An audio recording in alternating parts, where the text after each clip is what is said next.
Ei, você aí do outro lado. Eu quero dizer uma coisa para você do outro lado, para você que me acompanha neste canal, você que está chegando pela primeira vez a este espaço, que nós vivemos hoje uma crise de fundo moral. E uma crise de fundo moral é aquela crise em que nós perdemos a nossa referência, a base das coisas.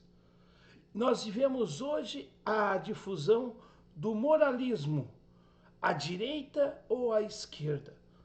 E esta falta de princípios tem consequências em todas as áreas e, por que não, na política.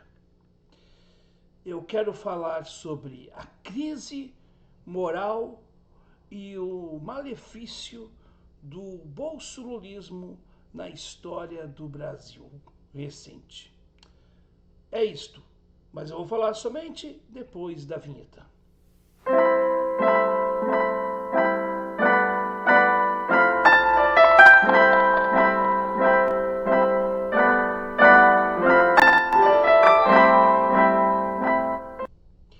Muito bem, seja bem-vinda ou bem-vindo a este canal. Eu sou Noé Gomes, né? E você está no canal Falando de História.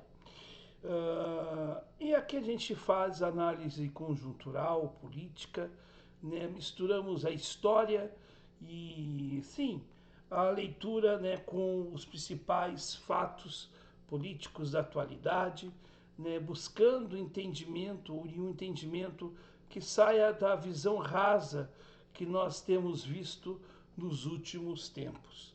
Então seja muito bem-vinda ou bem-vindo se você gosta de uma análise e não se diz neutra, porque aqui quem fala é um trabalhista, ó, que é um cara que gosta do Brizola, do trabalhismo, mas que gosta também de ver o contraditório, mas com respeito. Se você quer um debate reflexivo, uma análise reflexiva, chegue mais perto, sente-se aqui e vamos conversar.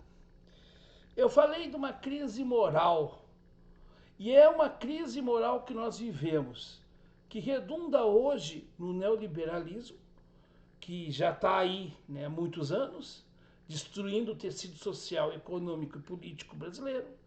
E nós temos também, né, o bolsonarismo, que destrói todo o tecido político. Hoje as instituições democráticas estão, né, sendo questionadas, muito porque nós temos um analfabetismo político muito grande.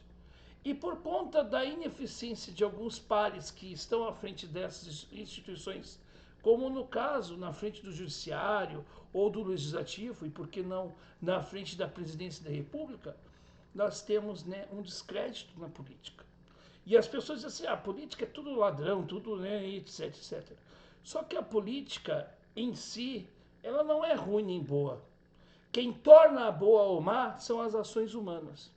E nós, como eleitores, nós também ajudamos a ter maus políticos, porque nós votamos o ruim, porque nós legitimamos o ruim.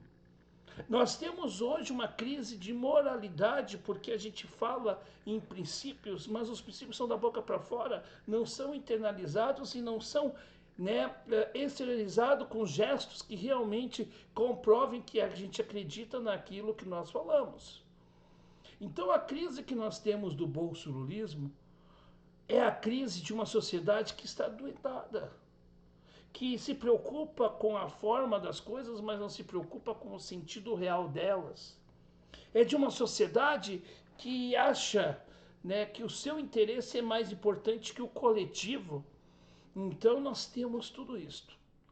E dizer que o Bolsonaro e o Lula só são consequências de uma sociedade que efetivamente quer se destruir mesmo. Por quê? Porque ela não se ama, ela não se respeita.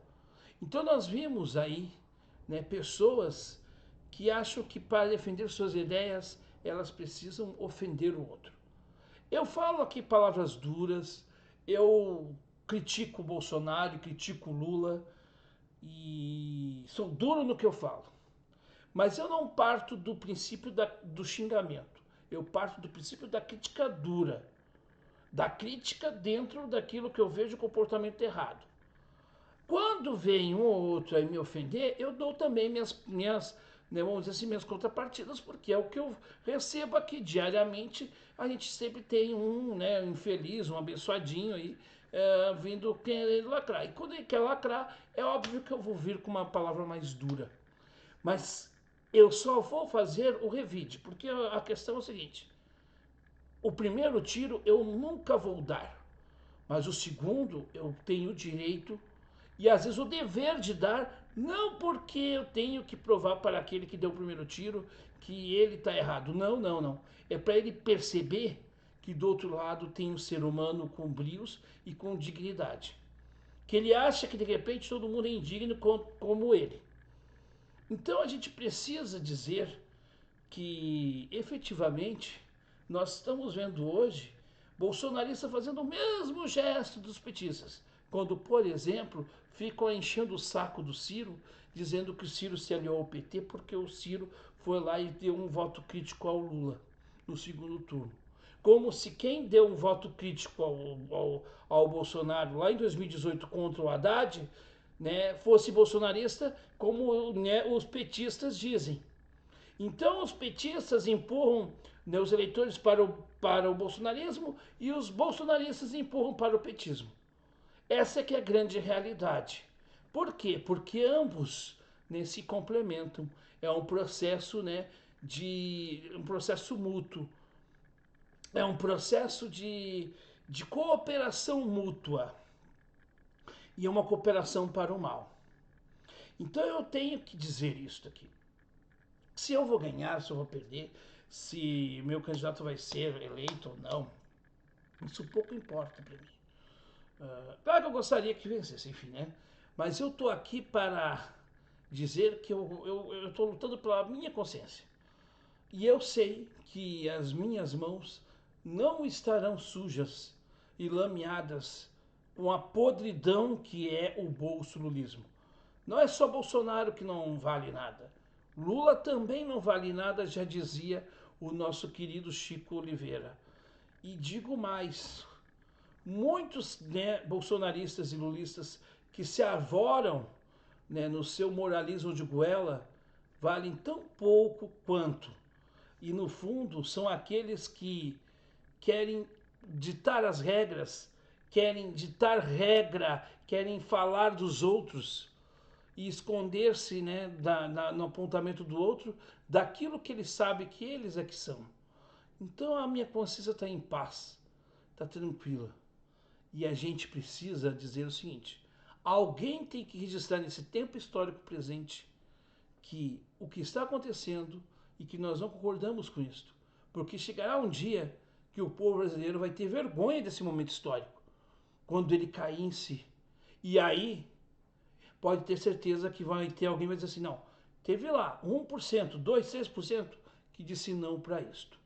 E eu vou estar como naquele homem que não levantou a mão para Hitler, eu vou fazer a mesma coisa. E aí alguém vai dizer: não, tinha um louco lá que falava contra aquilo mesmo. Ó. Olha só. O tempo é o melhor, né, senhor da razão. O tempo é o melhor remédio para as feridas. O tempo, ele diz tudo. Se você gosta desse tipo de reflexão, de análise, de comentário, enfim, se você curte esse tipo de conteúdo, não se esqueça de inscrever-se no nosso canal, acionar o sininho das notificações para não perder mais nenhum vídeo no nosso canal. Porque nós aqui temos vídeos sempre de segunda a sexta, né, segunda a sábado, melhor dizendo, às 18 horas e nos domingos às 9 da manhã. E estamos rumando a 16 mil inscritos no canal. E eu gostaria muito de contar com você, minha irmã, meu irmão. É isso, gente. Até a próxima e que possamos ter paz em nossos corações sempre. Porque não há coisa melhor do mundo do que a paz de espírito. E mais, há coisas que têm preços. A paz de espírito, a paz e a tranquilidade tem valor. E valores não se compram no mercado, não se adquire na farmácia, se adquire com a sabedoria. E entendendo que o sábio é aquele que consegue entender-se e transformar o seu espaço. E mais, o complexo é nada mais, nada menos que o mascaramento do vazio de quem não tem nada a dizer. É isto.